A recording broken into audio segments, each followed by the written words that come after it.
animated soda cup to tell me I need to go get something to drink. Not quite that much. Let's all go to the lobby. Time. Let's all go to the lobby. Let's all go to the lobby. Can y'all hear me now? Have ourselves some I am snacks. so lost. Don't quit your day job.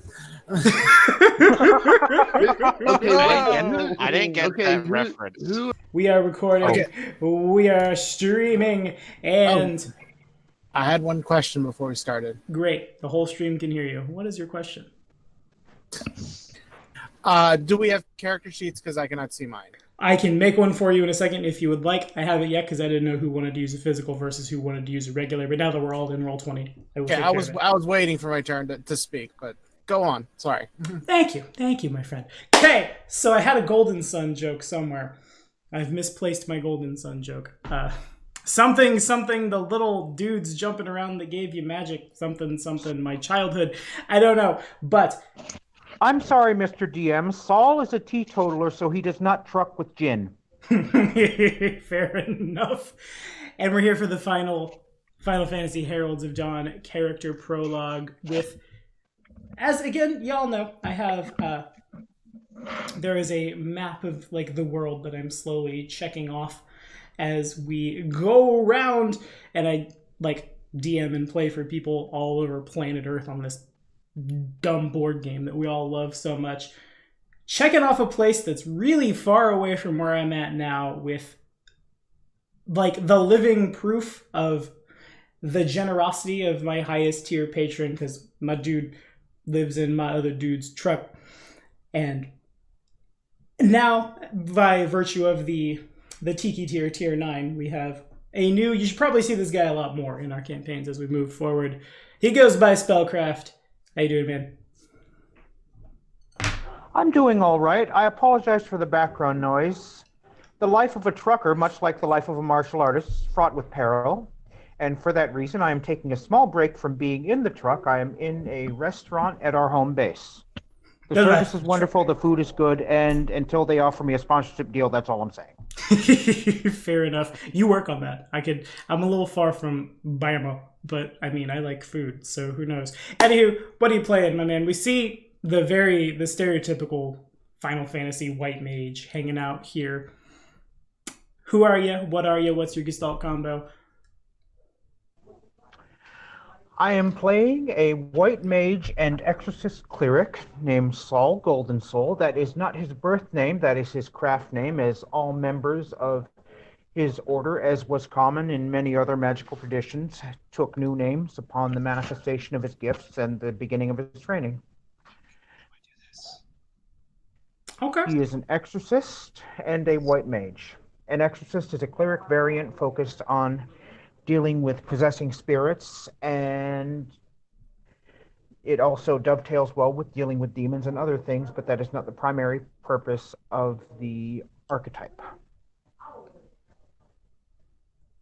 Fair enough. So it is all about killing zombies with you. And if there's anything else you'd like to tell us about your character here on YouTube, he ain't afraid of no ghosts. He ain't afraid of no ghosts. He's a ghostbuster, is literally what he is. You see him carrying a staff. It's actually a weird vacuum cleaner type thing. But what do I know? In any case, to dive straight in with yours, we find Soul at the bottom of a long forgotten crypt. As Soul knows, a lot of Soul's career has been dedicated to putting to rest a particularly unrestful soul. I'm going to say soul a lot and look at your name. It's going to mess with me, but we're good. We're going to figure it out together. That, of course, being your former master. You, as basically the head of an expedition alongside a pair of holy knights, have been spelunking through this tomb, trying to find ways to put to rest the soul of your master through like less traditional means than those of the church, because those means aren't panning out. You guys have been down here for a couple days. It's pretty big. And it pans to you, my friend.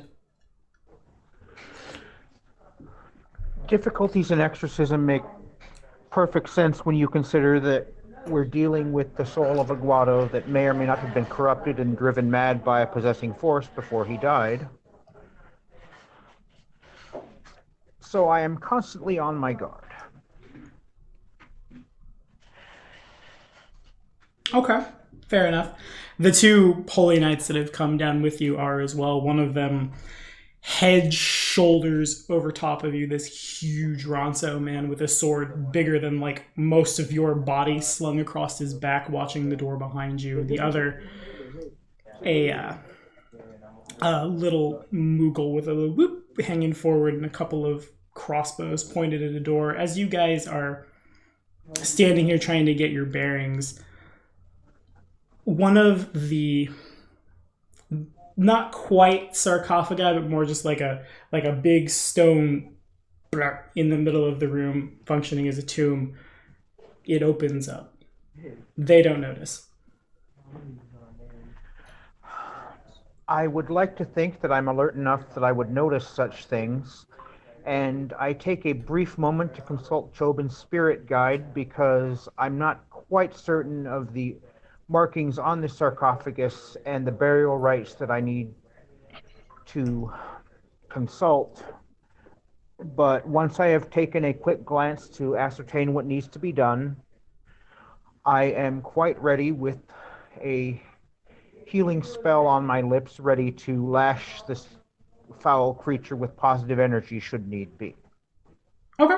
So the lid to the thing opens up and slides down off the top of it to hit the ground. There's an audible slamming noise as this giant stone slab contacts the floor. Of course, this notifies the pair of holy knights who turn your direction. Nothing comes out. Okay. Given my senses, I tend to have the ability to notice the incorporeal and the invisible. Is there such a spirit in this area? There is not.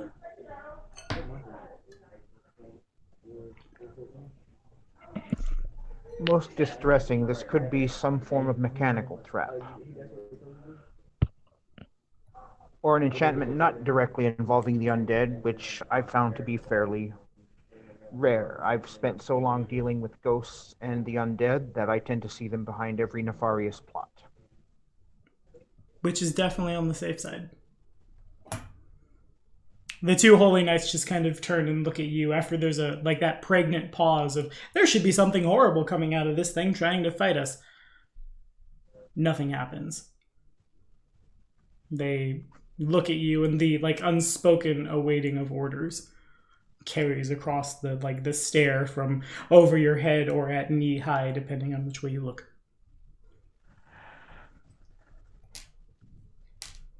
I'm going to take a quick look around for magic to make sure that I'm not missing an obvious magical trap. Okay. You don't, as in detect magic, that kind of thing? Or is it just looking around with your eyes? Detect magic, detect undead, things like that. Okay. Yeah, nothing pings. All right. Then I will work with a simple... What light source would I be using at this point, I wonder? What do you have? Oh, yes, of course, torchlight. I cast torchlight on my staff. Okay, fair enough. I have to imagine, if the spell is literally called torchlight, I have to imagine it kind of just turns into a giant, one of those, not to quickly tie my channel in with people who have made these horrible instruments of horrible, but the tiki torch kind of thing, boom, down, and the fire lights up off the top of it. No, I don't think tiki had anything to do with crafting my staff, but I could be wrong. Not yet. Give it a couple seconds. I didn't. No, I didn't. All right. As we've practiced, I'd imagine I would ask the Holy Knights to cover me as I do a more thorough sweep of the room.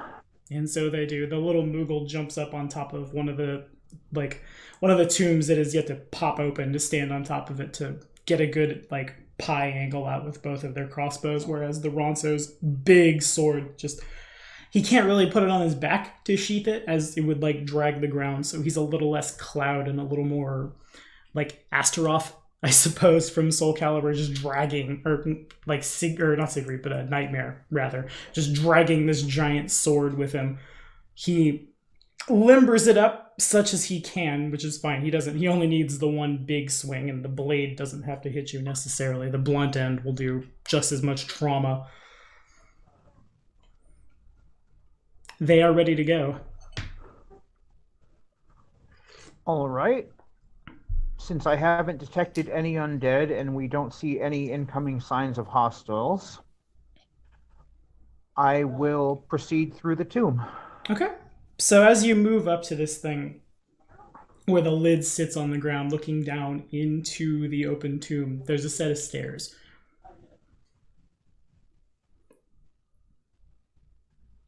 They lead down like under the floor, basically.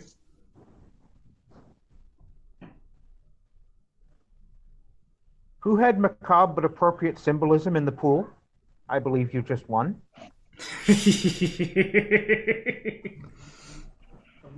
Maintaining morale is very important for these sort of expeditions. Indeed. The Ronso's laugh is a lot like bigger than what I just get. Whereas the Moogle, he's able to get a little bit of lift with his wings as he kind of jumps. Kupo! You're funny, soul. All of my Kupos are Joe Pesci, I guess. That's how this setting works now, Kupo. They both move towards the stairs to like look down with you.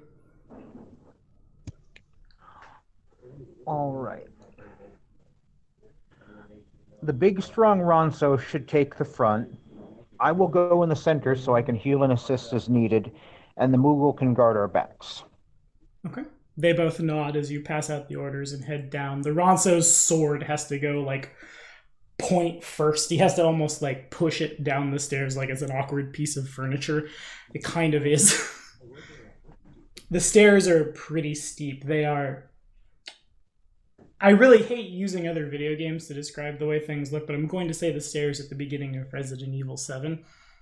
But like, I guess a better way to say that is more like just very, very steep basement stairs. The steps are like the Moogle has to almost jump to get from stair to stair, and they go just straight down into darkness. The Ronso is basically incapable of defending himself with his sword so awkwardly jammed. He might maybe be able to get like a gore in if something runs up on top of him. Well, that's the beauty of it. Simply to make sure that everyone is safe, before we head down, I give everyone the benefits of resistance and protect, including myself. Fair enough. What do those spells do mechanically for those of us watching who are not as familiar with the system? Well, at a guess, resistance allows you to resist things, and protect applies some protection. But as far as numbers are concerned, for those of us that like crunchy things, and I'm not talking about chips, protect grants a deflect bonus of +2 to your armor class, which helps protect against things like the attacks of incorporeal creatures, such as we're hunting, ranged weapons, and unlike normal armor, this does affect your touch. Okay. So that's Shield of Faith, if I've ever heard anything like that before. Fair enough. And resistance for the next minute. Everyone gets a +1 resistance bonus on their saving throws. Nice. Everyone gets a free Cloak of Resistance. As you guys head down, you probably walk for about 5 minutes in quiet blackness. The torchlight from your torch illuminates everywhere, but like there's not a lot to see, just kind of stone walls. Perhaps like at the full reach of Soul's arm out to like tag the wall is how much room you have. Up is like the Ronso is almost scraping the ceiling. About 5 minutes on, it turns almost 90 degrees to the left, and left and right of you, the walls begin to be covered with pictographs. What language are they? You're not sure. You haven't seen anything like this before. It's clearly a language, but the language is basically just represented in picture form. Well, I'm a very skilled linguist considering my level of experience with these matters, so I think I would attempt to decipher them. because only a fool would ignore the warnings of ominous pictograms in an ominous tomb. Fair enough. Okay. So you can basically get the gist-ish. Again, the language is very old. Like, you've never seen it before. It's the deadest of dead languages. But it seems to depict, basically over and over again, with your ability to decipher languages like this, eventually you start to see a pattern, and that's what you work from. It seems to depict a bunch of mostly Humes, in some cases some other races, forming a line to approach a tall, dark, sort of humanoid-esque figure. It's hard to say. They have a couple more limbs than they should. They're the top of them kind of has almost like a Sauron-esque helm with the points of the crown up. Then eventually these people start being depicted walking back the other way. As they do so, their skin has changed from the various shades of white and tan and brown to a violet. The process repeats. What does their body language look like as they approach the figure and afterwards? As they approach, it's a little more of supplication. Some of them are carrying, it's hard to say, they're not super detailed, and most of the pictographs are about the size of Soul's hand. So there's not a lot of fine detail on what they're carrying, but carrying they are. Examining the pictograms and getting an idea of what we are doing, it is not hard to follow the directions, such as they are, towards the object of our search. As you make your way down, it takes another 10 minutes or so before you turn into a big open cavern. There's a pool of water at the floor. Bats kind of just buzz around the whole place. The feeling of claustrophobia as you've made your way down these really tight stairs leaves, as you can almost see for miles.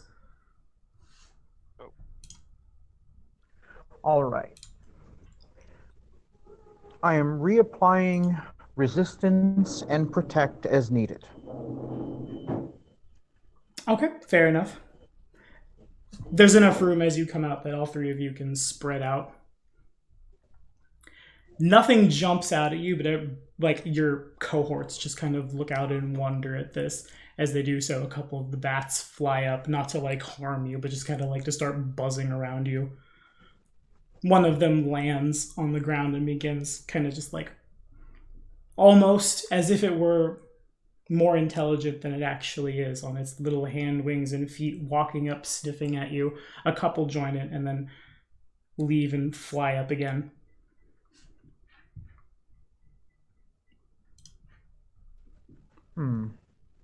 Is there any trace of obvious magic on the bats? There is not, but they're clearly more than just ordinary bats. They're about the same size, coloration, etc., but they don't seem to be magical.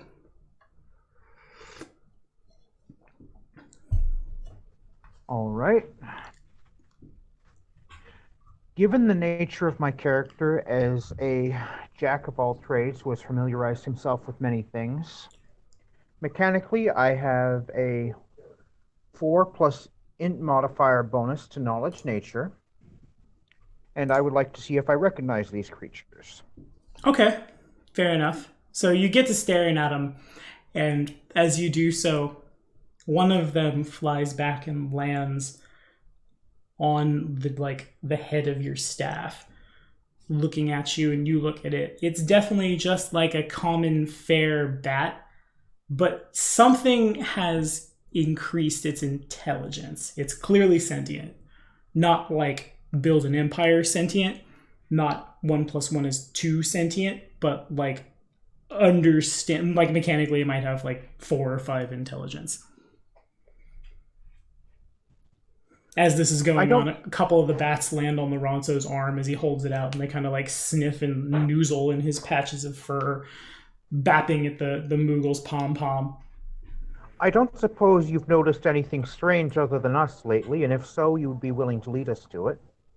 I do have treats.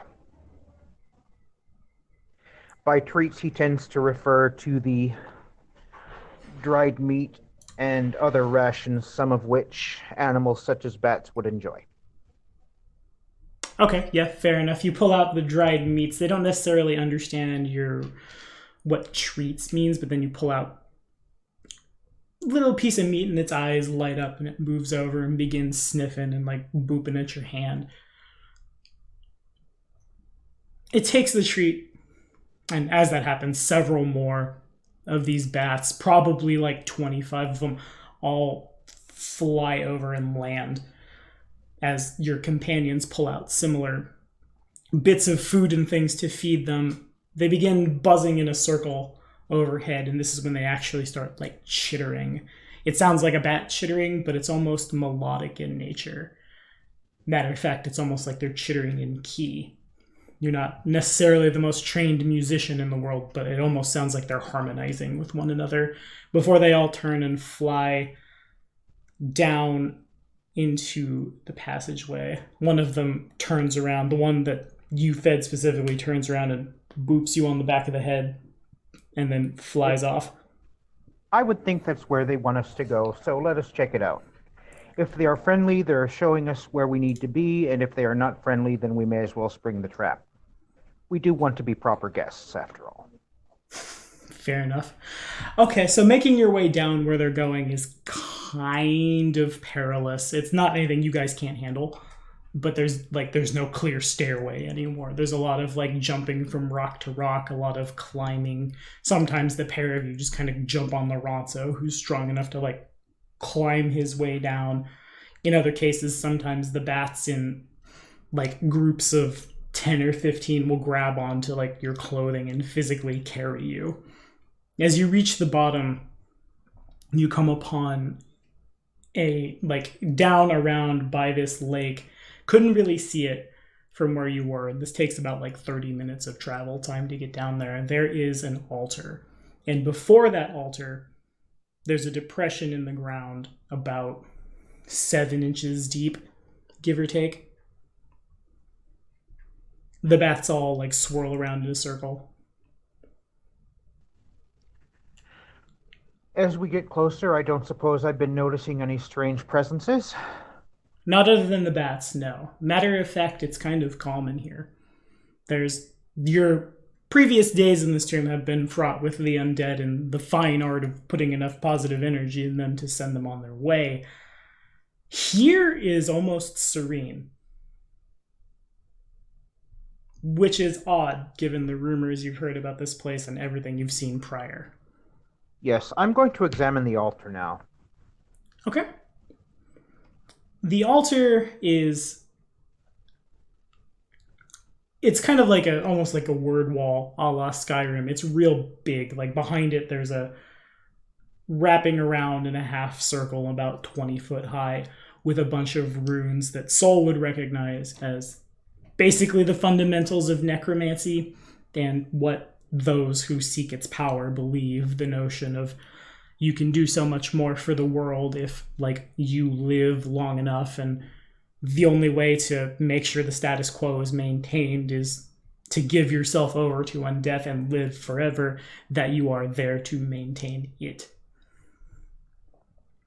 As you look around a little farther, you can see sconces in the wall that once held something. That something is now gone. Stands that obviously would have held like artifacts, weapons, things of that nature. That plus the depression in the ground. It's very clear that this was the resting place of a very powerful, some kind of necromancer. And his final resting place has been moved. Does it look like this has been recently disturbed? Yes, it does. Perhaps a week ago. Most unfortunate. Bereft of any lingering energies at this point. It would probably be best if we were to continue exploring the chamber and noting any exits other than the one we have entered through. Okay, makes sense. Your squad fans out behind you, looking around. It's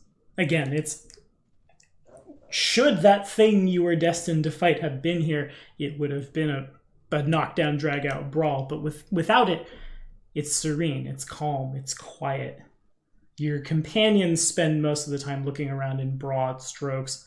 The Ronso approaches the lake and Marietta brandy bucks it as he throws a rock across the lake to see if something will jump out and face him. Nothing does. A couple of the bats flitter around him and almost sounds like laughing, their melodious chittering. You, however, find a couple of links of chain as you look around, and a farther off, almost like behind where the altar sits, a tunnel has been dug recently. All right. What sort of chain does it look like it's been? More for an item or more for detaining people? More for hauling something really big. Almost like like as if you were to put it on like a vehicle and like tow it that way. That sort of thing. It's very, very well put together industrial chain. There aren't any treads or tire tracks at this point, are there? There are. Well, it's a little harder for us to fight technological foes, but magic helps many things. And at this point, I will inform my companions if they haven't made the connections themselves, and we're ready to head down the tunnel. Fair enough. Yeah, they haven't seen it, and then they go to see it. The Ronso picks up this heavy length of chain, pulls at it a couple times to test it. It doesn't really do a whole heck of a lot of moving. Nods, looks at the Moogle nods. As you guys head down that cavern, it's really easy to pick up, especially now that you know what you're looking for, the treads that have dug through here. Moving through the tunnel is almost perfectly carved as well. About 20 feet in diameter, probably, give or take. As you make your way through it, it begins to go inexorably up and up and up and up. Are there tool marks on the sides of the tunnel? There are. They appear to like spiral, basically, as if like someone had taken a particularly large drill and just kind of like run it through here to make the tunnel. They are completely perfect. One would hope they'd use less boring vehicles, but we can't have everything, can we? Indeed. You guys also come upon like discarded food wrappers, like beer bottles, cigarette butts, things of that nature. Can I recognize the brands or origins of the food wrappers? Were they fast food, packaged food, MREs? Packaged food. Not quite as formal as an MRE, but not like covered in grease and disposable like a McDoubles wrapper. Rather like as if someone had packed a lunch. So protein bars and sandwiches, that sort of thing. More or less, yeah. Are these widely available, or are they regional brands? It's probably a little new for the people from Etherglow, but they definitely like seems like a pretty widely available product. Just like, what's a good name for a beer in the Final Fantasy setting? We'll call it the Angry Chocobo, depicting a very, very upset, bright, like bomb red chocobo with actually like the bomb's fire coming off it, and it's all like bloated and stuff. It's very like, you might not necessarily find them when you get farther afield, but as far as the bigger cities in the area go, yeah, they're pretty popular. All right, so this isn't some regional specialty that would point to a specific area. Not really. Probably a larger scale operation then. Reasonable assumption. All right. We will proceed. Okay. So you guys, it takes the rest of the day is arbitrary because you haven't seen the sun in a while, but to the point where you get real tired, basically, where you guys need to set up for the night. As you do so, you kind of conveniently find tents that have been left to sit here. They're of better quality than disposable, but they're so, like, they're low tier enough that no one's really going to miss them.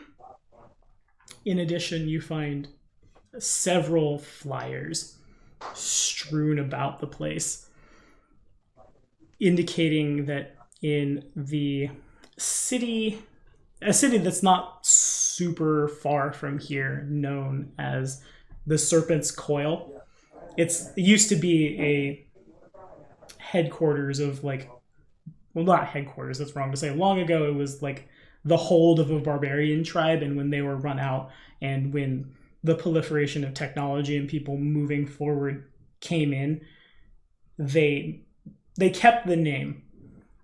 It appears in that city there's a new museum opening, and its new main attraction, the Wonders of the Ancient World, is being billed as containing the remains of a lich. Oh, by Minerva's shining staff, this is a terrible idea. Your companions nod in agreement. Looting the dead is one thing. Looting the undead is asking for trouble and begging with puppy dog eyes. Shall we? My sleep's a little uneasy, a bit plagued by dreams of what I've seen, but thanks to the grace of Minerva, I'm actually able to maintain a restful level of sleep, even if I wake up with terrible thoughts in my mind. Yeah, and I imagine the prayers from Sol when he resets his spells are always fraught with a little bit of uncomfortableness, are they not? Oh yes, it's one of the reasons why I try to joke so much to keep my spirits up. Because there's another spirit involved here. What was that exact line? Oh, somewhere in here. As you go to set your morning prayers, prepare your spells, just over and over in your head, that the voice of your master, like, crying out in anguish, while over top of it, the sinister laugh of what he has become echoes in your mind's ear. Your sleep is normal for you. Your sleep is plagued with the normal nightmares, the undead taking over Etherglow, killing all of your friends, turning them, things of that nature. You wake up a couple times every night, and usually it's with at least a faint start. When it's... Your companions know what they're looking for, so there's no, no one's ever hung up on it. The Ronso always just kind of looks over. You guys make eye contact, he nods, goes back about his watch. Your Moogle friend has... In his watch, he has found a cooler which contains a lot of angry chocobo. He hasn't helped himself to the point of he's no longer useful in combat, but he has helped himself, and he kind of just flips over. He's, here you go, Kubo. Help you sleep, my friend. Flies off. That tends to make it worse for me, but your offer's appreciated. He laughs, and the sound of him taking a swig is pretty audible. In any case, the morning comes.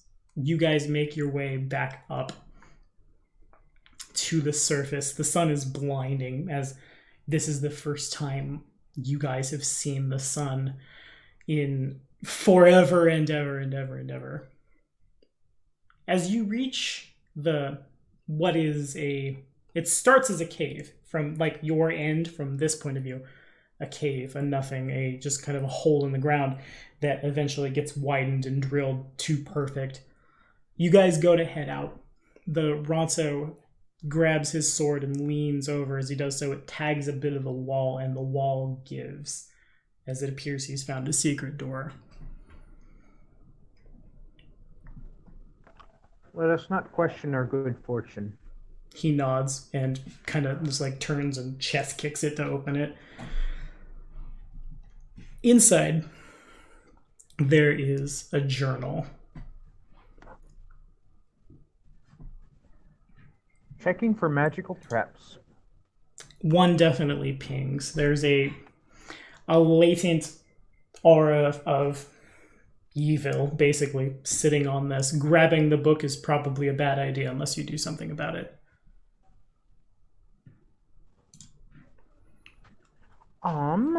Since I didn't think to take remove curse, I can justify it mechanically, but that's about it. I am simply going to attempt to dispel. Okay, fair enough. You do so. You push, something pushes back. It's not as strong as you. At first, there's this big, almost cocky, necromantic energy that, like, collides with you. The force of your power bats it aside with little to no effort. As you peruse the book, you come upon a lot of it is burnt out, discarded. A lot of the pages are missing. But from what you can put together, you being a Mr. Smarty Pants as you are, it's apparent that this lich had used this as some sort of, I won't call it a laboratory, more of like a study, a very, very, very long time ago. Though he was not as expert in that art as he was in others, he had a basic understanding of time magic. And he knew that sometime in the distant future, there would be a island in the sky, would be found by mortal life and colonized by mortal life. This island, unbeknownst to them, is for lack of a better way to say it, it's where like the ley lines of magic that pertain to necromancy, they center there. A necromantic hotspot. The lich has consigned himself to wait, basically, those thousands of years until such time as this would come to pass in the real. Then he would make his way there and amass his power even further. Are there any hints as to what exactly he set for the awakening triggers? In a mechanical sense, like a contingency. When it is X o'clock, wake up. Oh.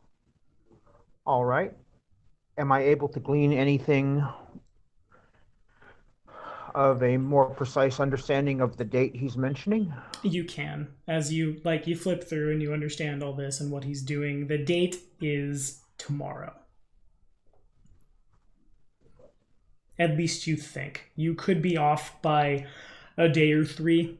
It's hard to say because he's not working with the same calendar that you are, but he notes, kind of like Nostradamus-y, he notes several events, the like sunderings of the world and the 7 adventurers who founded the school in Etherglow and so on and so forth. Things that have already come to pass, and it's a logical like step forward that it would be pretty soon. Oh, sweet Eidolons, we should make haste to the museum and see what we can see about that lick. As your companions rapidly understand the gravity of the situation, they nod in agreement and take off. Outside of the cave, the Moogle withdraws it's real small even for him. It's a wonder. It's almost like harmonica sized, but shaped more like a pan flute from like under his shirt, pulls it up, plays it as he does so. They almost spawn just out of nowhere. They've set to like come out of their own, almost like a bag of holding style effect, though they certainly have all the Geishel greens they need to be happy. Your 3 chocobos, brilliant yellow in color, they see you and begin barking loudly.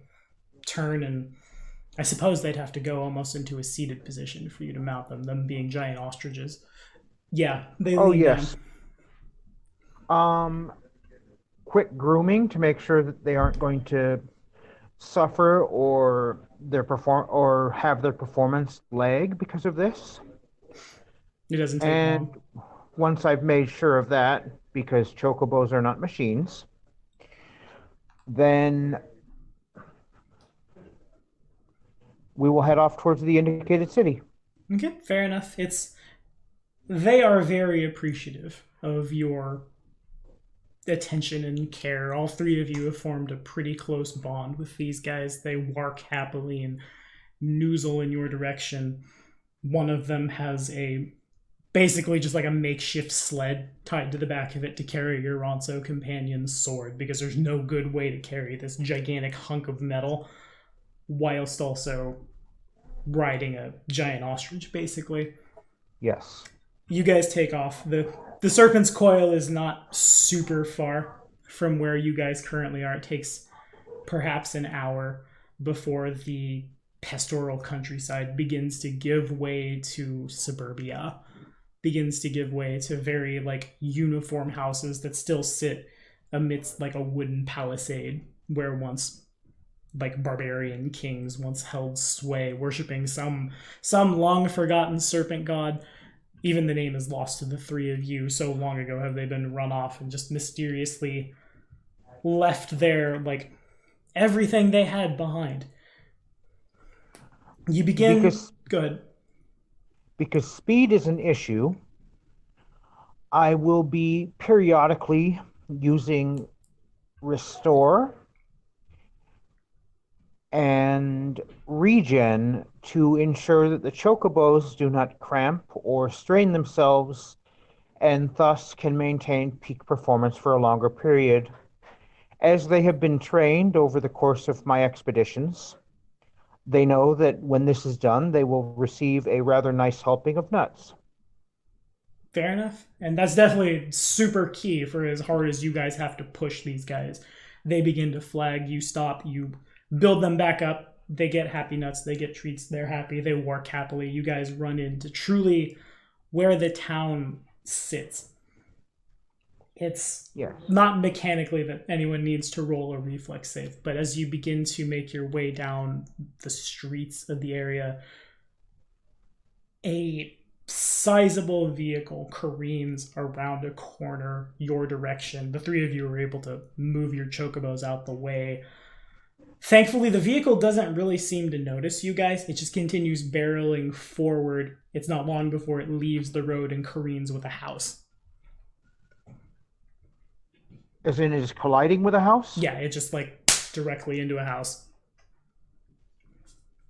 Sweet primordials. Does it look like it's a house that's being lived in, or does it look like it's a house that was being scheduled for demolition? It looks like a house that was being lived in. Fate of the world is one thing, but there are people that could be in need of aid, so I dismount and I go inspect. Okay, so you make your way over to this vehicle. There's so many races in Final Fantasy I haven't used. I want to use another one that I haven't. Yeah, we'll use you recognize them. They don't, they're not common in the more urban areas, as they as a people are a little more accustomed to the ways of magic, but his brilliant blue hair and his almost animalistic claws, the guado that was driving this vehicle, it's not hard to tell what he is. His hand is hanging out the window. He's very clearly dead. Blood runs down his arm in a spiral pattern onto the ground.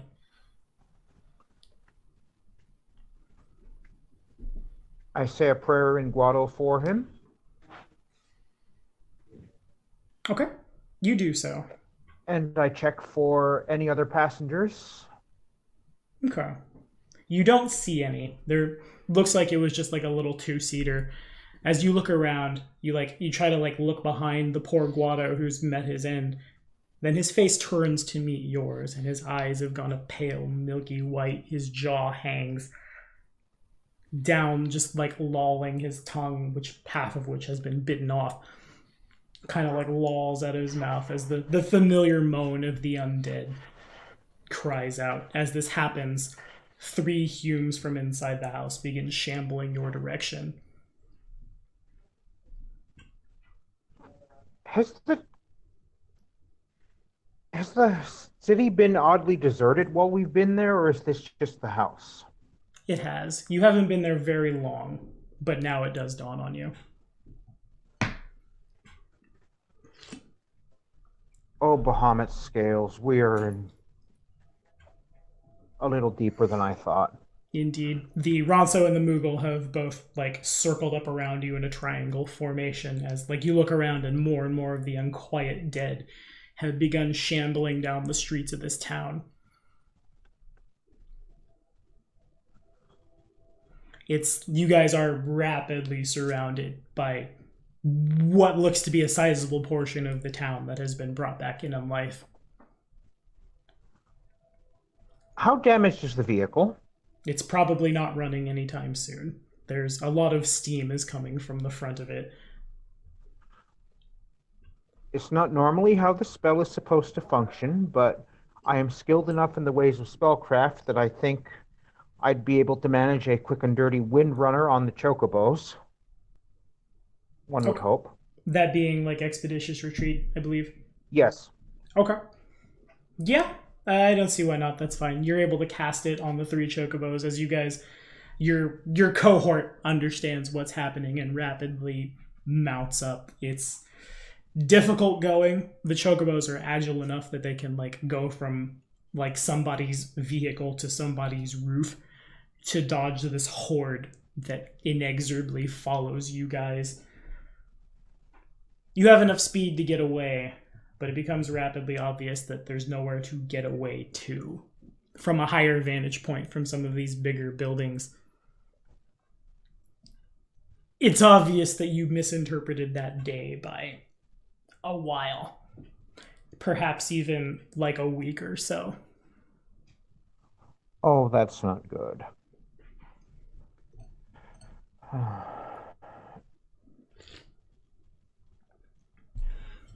Was he the sort of necromancer that would be using an artifact to create undead, or do you think it was or did his journal hint at it being a lingering effect of his presence and/or active spellcasting?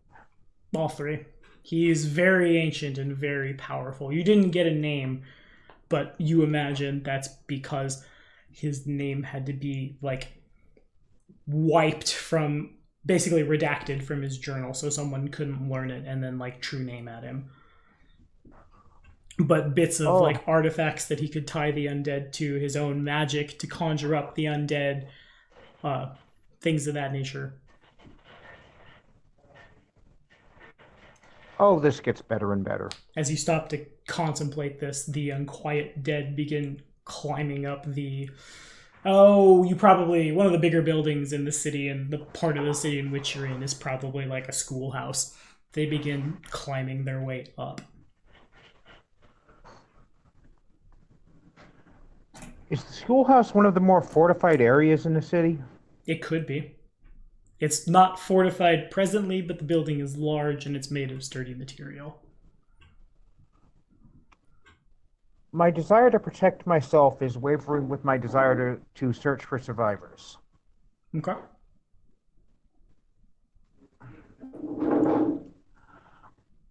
I didn't grow up on a steady diet of undead fiction, but I have had a great deal of magical training and practical training in both theory and disposal methods from my teacher's family.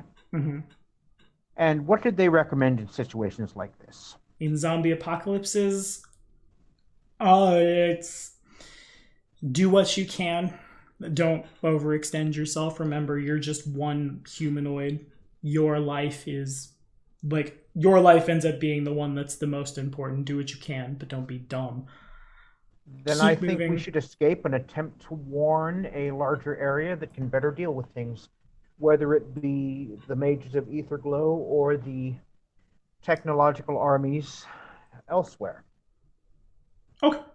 So you guys go to take off. As you have been contemplating, some of the undead have made it to the rooftop. The Moogle has not abandoned his crossbows, but he's conserving ammo, so instead has drawn his night sword and like run up, push with the flat of his sword to knock somebody back off, whereas the Ronso is basically just one big step turn swing, almost like a baseball bat, but at waist height, as the hordes are chopped in half and fall back down as 2 more come to replace them. You give the order to escape, and so you do. Hopping again from building to building, hitting the ground when you can, which at this point is almost never, because it's pretty obvious this whole city has been animated. Buildings like begin to almost give way as you sit down on them, as clearly these guys have a little more intelligence than what you are used to dealing with the just like normal raised things. But you are able to make it back out of the city. I'd imagine I'm throwing positive energy around like candy to deal with all this. Yeah, for sure. Turn the corner, here's too many guys, hold up your staff, say a word in the tongues of magic, and they disintegrate. They're not very strong, there's just way too many of them. As you make it out of the city, you come upon as you're trying to like ride your way down, a contingent of, there's probably a dozen of them, these militarized trucks with machine guns mounted in the back, sitting clearly abandoned.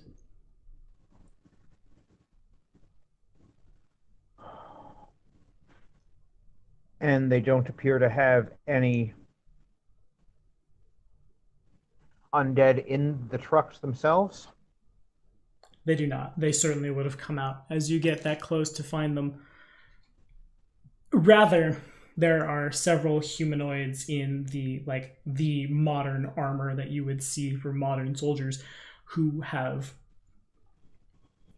basically, as you get on the other side of the truck, there are several individuals who have lined up a line of like 7 or 8 men here and 7 or 8 men here, and each side has shot the other in the brain.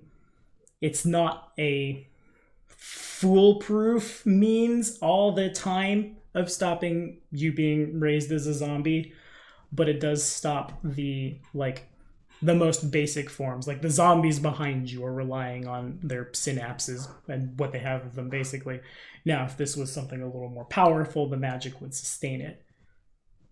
Oh yes, I'm saying a prayer for all of the slain military folk. I'm guessing the vehicles, if I have time, I'll check the fuel level of some of those vehicles, because if we can get a little further away than we could with the chocobo, then I would do that. Otherwise, the chocobos that we have been relying on are getting so many nuts at the end of this. Indeed. Yeah, the vehicles seem basically functional. The most fueled one has about half a tank. Then if nothing else, it would give the chocobos time to rest as we booked it. Indeed. Yeah, it's odd that it's still relying on fuel, because a lot of vehicles in this part of the world have, through the proliferation of technology and materia, it's not hard to make a perpetual motion engine. Oh, of course not. That said, you are able to give the chocobos a rest. They return to their farm demiplane, I suppose. It opens up and you hear that iconic banjo music from Final Fantasy VII that I can't replicate because apparently it's not iconic enough. But you take off on the vehicle. The Ronso gets up on the gun turret, and there's times where he does have to fire the thing. He doesn't necessarily know what he's doing with it, but when there's a bunch of dudes that only need a bullet or two, it's not hard to just kind of spray and pray in an arc in a very target-rich environment. In that instance, I would have been able to hit him with Lesser Mithra's Grace to increase his dexterity score to improve his accuracy. Nice. And so he is a little better. The spray and pray doesn't necessarily just carve across their midsections so much as across torsos and heads, because hitting them in the head is often, with these little crappy undead, more than good enough. As you begin to book it out, you come upon as the highway turns, basically it turns into an area of complete and utter darkness, as if someone had cast darkness there from Pathfinder, just a big orb of you can't see inside it. And when you turn on the vehicle's lights, the lights almost contact a solid wall.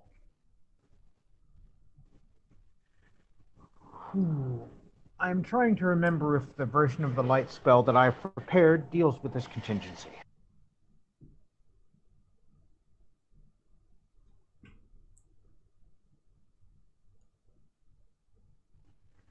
Okay. It does not. Boo. Then I will simply attempt to dispel the darkness. Okay.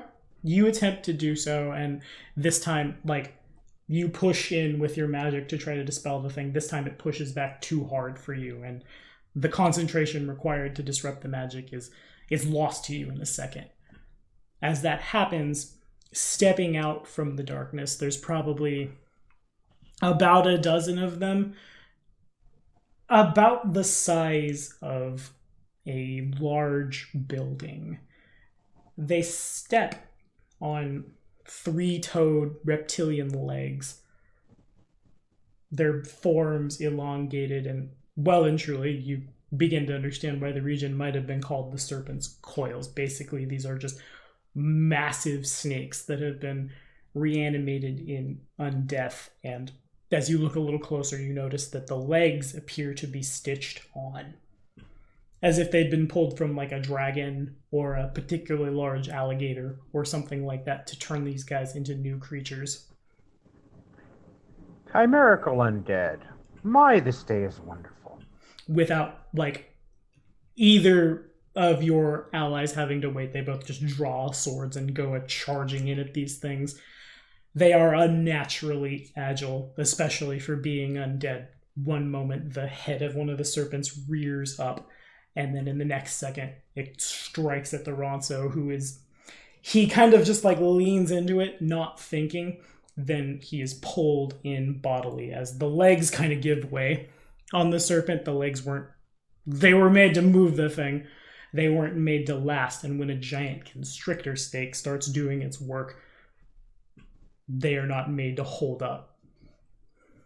The sound of metal bending and your Ronso friend crying out in Ronsar and screaming and biting into the thing echoes out as your poor Moogle friend is simply just swallowed whole. Leans in, says a prayer, his sword lights up, and then just like gone.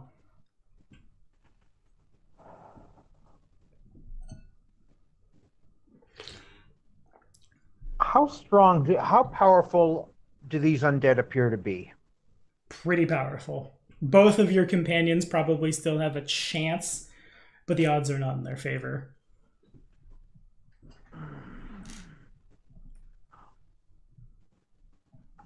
All right. I am going to... Ooh, the Moogle looks like it would be in the most danger, so... The Moogle, or the undead that is targeting the Moogle is going to get hit with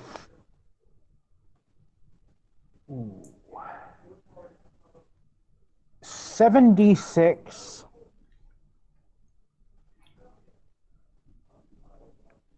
worth of Cure 3. Okay. And at this point, that healing spell is empowered. So that's a lot. Yeah, fair. Do you need to touch the thing to do this? Ooh, let me double check. All cure spells, sorry to interrupt you too, but all cure spells are ranged touch attacks against unwilling targets. They have, I believe, a range of 30 feet, or close at the very least. Yes, it is close range, thankfully. Beautiful. Thank you, Ross. Definitely not You're interrupting welcome. when you're rules lawyering, because it's a new system that I don't fully understand yet. Well, I do. I mostly understand it. I just got to get my hands dirty before I can... I'm Cha-based. I'm not it-based. I learn by doing. In any case, the magic... You're targeting the serpent, right? Yes.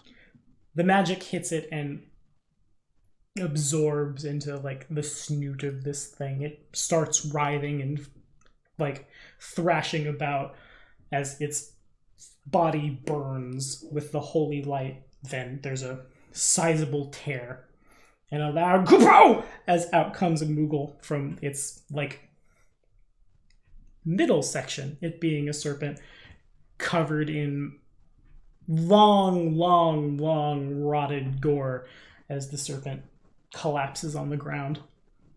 And one more for the undead serpent that swallowed the Ronso. And the same thing basically happens, except this time the Ronso just flexes. As he does so, the serpent can no longer coil around him, and like he pushes it out. As it falls down, horribly, terribly dead. Both of your companions are pretty worse for wear, though. Your Ronso's sword has been bent in several places as it's been constricted, and several of his bones are broken.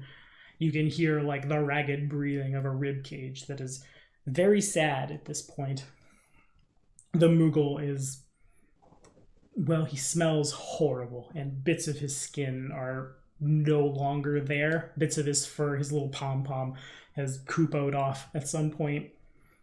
The cut that has come out from that first snake is still dumping acid, not as in stomach acid, as in like a vat of acid, or like a sack of liquid. Like take a plastic bag, fill it up with water, stab it.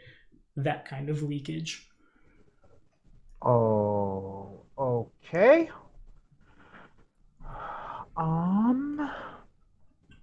Looking into my bag of tricks. Double checking that the spell works the way I think it works.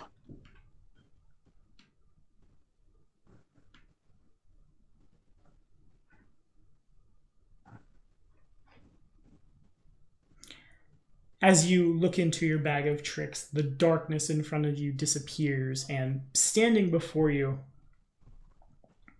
you recognize him. Your companions recognize him. Despite his advanced age, which you could really only tell looking him in the eye because his eyes carry the weight of it, beautiful blue hair, the robes of your holy order now tainted by his very presence, stands someone you know very well.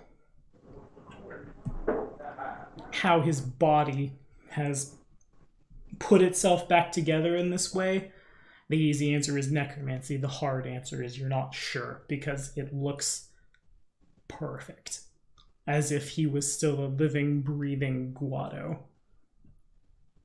He holds out his hand. Well, if it isn't so, Goldensoul, I see you've brought friends.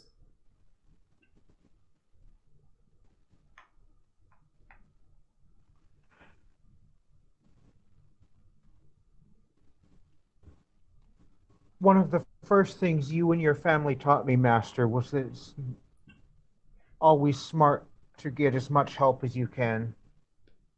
For no one person can bear the weight of the world, or the weight of the world's sins.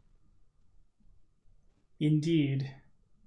The Guado snaps his clawed fingers together, and probably about 12.5 more of those giant serpents form like ranks to his immediate left and right. Now, we can do this the easy way or the hard way. My apprentice, you must remember that we can only do so much good if we remain living. How much more good would we be able to do if we but lived forever? Join me. At this, the Ronso snarls, says something, and Ronsorin charges him.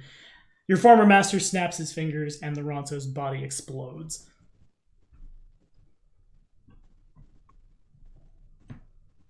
He turns and regards you, his eyebrows raised.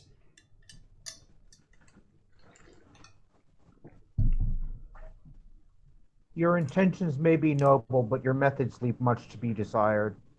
There are other ways of prolonging life that don't taint our souls, so...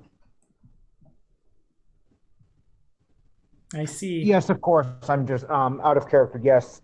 He is simply stalling because he doesn't want the Moogle to die needlessly either. Okay.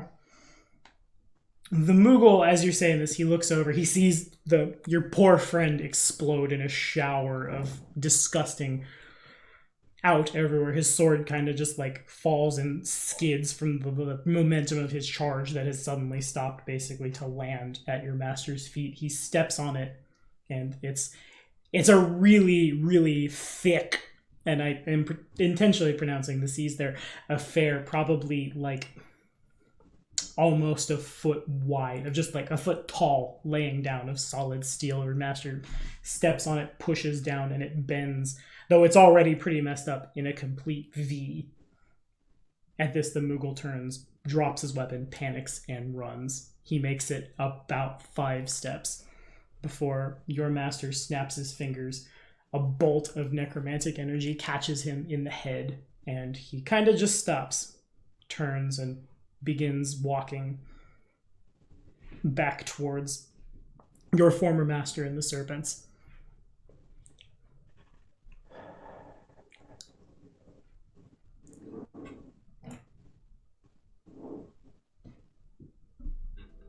Their only mistake was protecting me and my expedition master. They didn't have to die, nor did he have to rise again.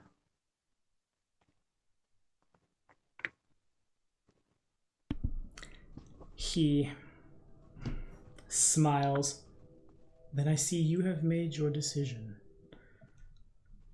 Points his staff in your direction. As he does so, time distorts as this happens behind you. Like you turn because you feel something tugging from within you. You turn a very emaciated humanoid figure, hard to say, in his armor, except for the fact that it's so big on him now that it rattles as he moves. He is followed by several individuals from the town, your master, and what is very clearly that lich they dug up from a tomb and thought they'd put on display in a museum, regard each other for a couple of seconds before both forces begin to charge at each other.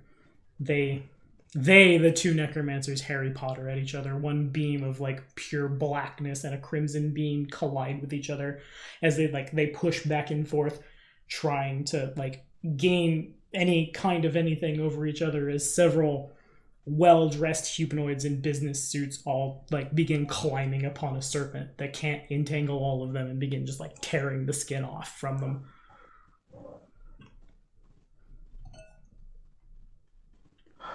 I know this is verging on, and because I am a master thief, but given Soul's sense of compassion, I would imagine he had the Chocobo pouch. Or rather, the harmonica. It was on the Moogle. How involved is the Moogle in the current conflict? He's not. He just kind of stands idly, staring at the ground.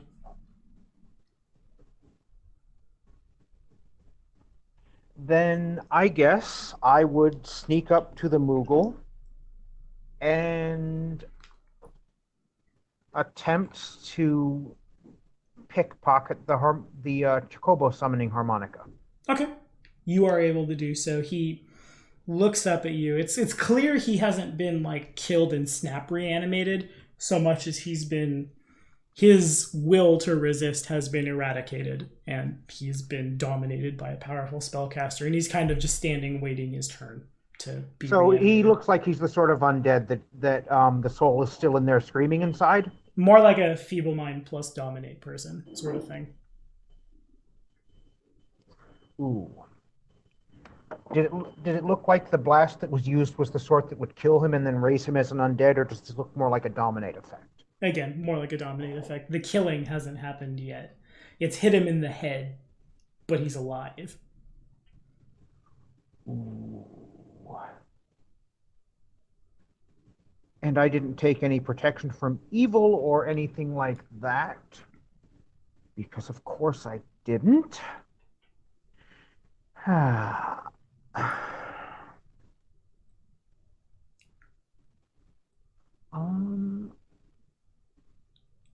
think I will attempt.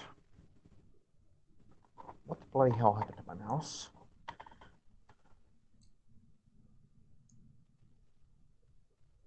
I will attempt to cast Death Ward on the Moogle in an attempt to break him free of the mind control long enough for him to try to get away. Okay. You cast the spell and it seems to have no effect. He continues, like, at this point he's noticed you. He kind of just stares at you with eyes that cannot focus. Mercy killing, then. Okay. That's about all I can do at this point. Makes sense. Well, I guess for the first time in Final Fantasy Heralds of Dawn, Spellcraft, if you could flavor that kill. The first ones at our friends. Haha. I say a brief prayer for his soul. And I cast Light 2. Okay. That beam kind of And- like sunbeam, like a directed Yes. like kind of thing. Okay. And since he hasn't been given any commands to attack me or defend himself, I figure if one casting doesn't work, I will use more than one. One Saying a casting prayer is- for both his soul and mine. One casting is more than enough. He's pretty beat up. The sunbeam kind of just like, he doesn't understand what's happening. He looks up and sees the thing and is like, not like, oh, I'm gonna die, but ooh, pretty light, because that's all his brain can interpret at the moment. Pushes into him and he is no more. As this happens, everybody in the horde basically have turned in, well, not everyone in the horde, everyone in like the immediate conflict next to you have turned in your direction, and they begin to rush at you, and then everything kind of just stops. Mindless undead freeze in place, one of their legs up, lurching forward as your master and this ancient lord of the undead continue to combat wills back and forth. But now the like sparks of undead energy push out from where beam A and beam B are pushing and hang in midair. A beam of sunlight falls upon you and carried down with it to come to rest on the ground in all of her glory. Whoop, didn't mean to close that. I need to see a picture because I'm not super familiar with Final Fantasy deities. Her wings carrying her, well, not really carrying her, she's more using the sunbeam as like an escalator to move down. The visor of her helm pulled up, her robes beautiful and resplendent. Before you stands Minerva.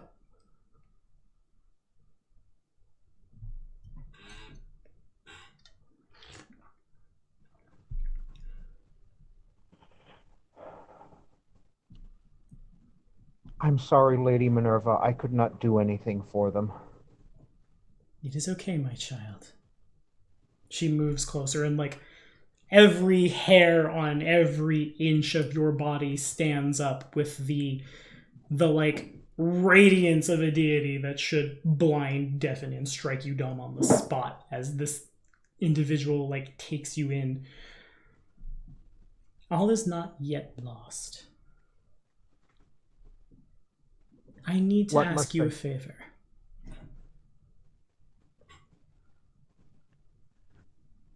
Sorry, I hadn't meant to talk over you. You're fine. What must I do? Minerva, she holds up her hand, one hand going to your shoulder, the other one up, and she like beckons up the ray of sunlight and descending down it in a like spiral pattern, not touching the sunlight, becoming dangerously close to it. As they make their way down, a brilliant golden scaled dragon comes to rest next to the pair of you, serpentining around, coming like, there are some cases where it can't not touch a member of the undead horde, and as it does so, it's kind of just like no longer there. Right, as if like here is suddenly one thing, here is now a pile of dust on the ground.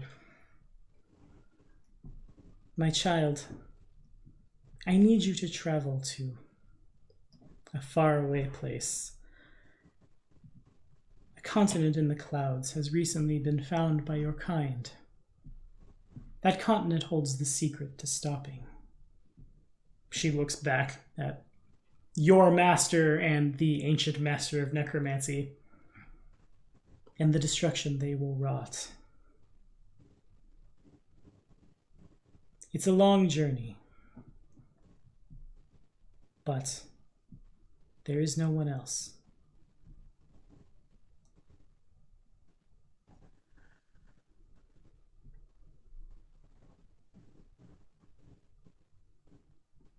She beckons to the dragon, and the dragon makes its way over and like begins to, well, it doesn't noozle you, it's much bigger than you are. It sets down. There is not a saddle so much as like a convenient divot in the back of its neck where a humanoid body can fit. My friend will take you there, but It is of the utmost importance that you tell no one who you should encounter of why I have sent you.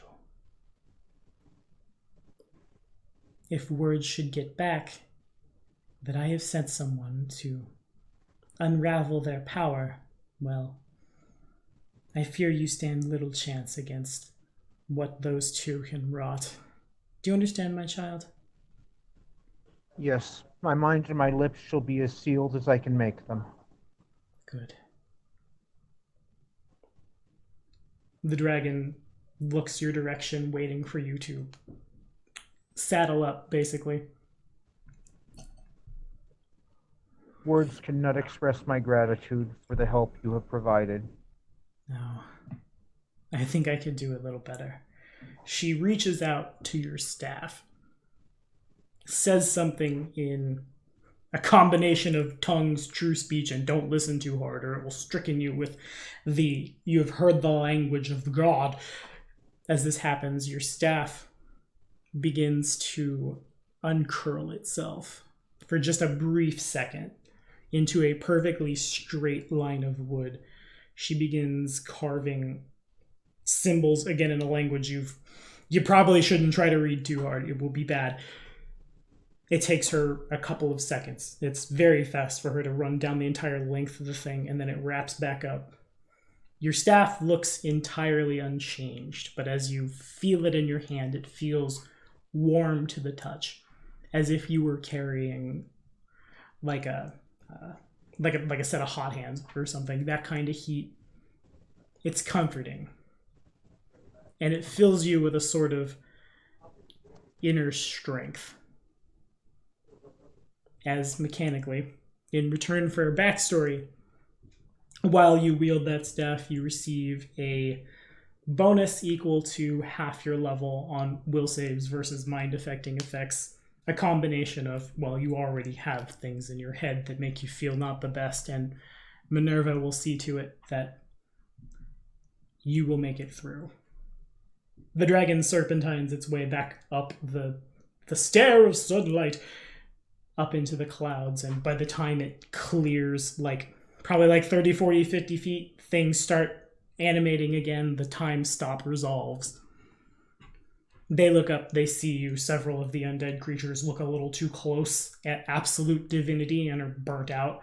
Just on the spot, the sentient ones, the two spellcasters, teleport away, seemingly unaware of what's gone on, but they understand that they're in grave danger. And that is where we're going to end the last character prologue for Final Fantasy Heralds of Dawn. Immediately after, if you're watching on Twitch, we're going to go to session 1. I gotta say, this is probably of all the backstories I've received, I like Soul's maybe the best in terms of how it works for how the game is going to run, as far as the ideas I had for it. Yeah, good. Thanks, OBS, for pinging at me. Sorry about the background noise, by the way, from me. I thought I had my mic muted. It's all good. It's I fine, have reconnected and would like to finish my episode now. That's occurred. Indeed. What was the last thing that spelled? Tommy, we still are not getting sounds from you. What? Yes, you are. We see you. We just don't hear you. Weird. Okay. I see him moving occasionally. Yeah. Try exiting out of the hangout and then rejoining. Hang on.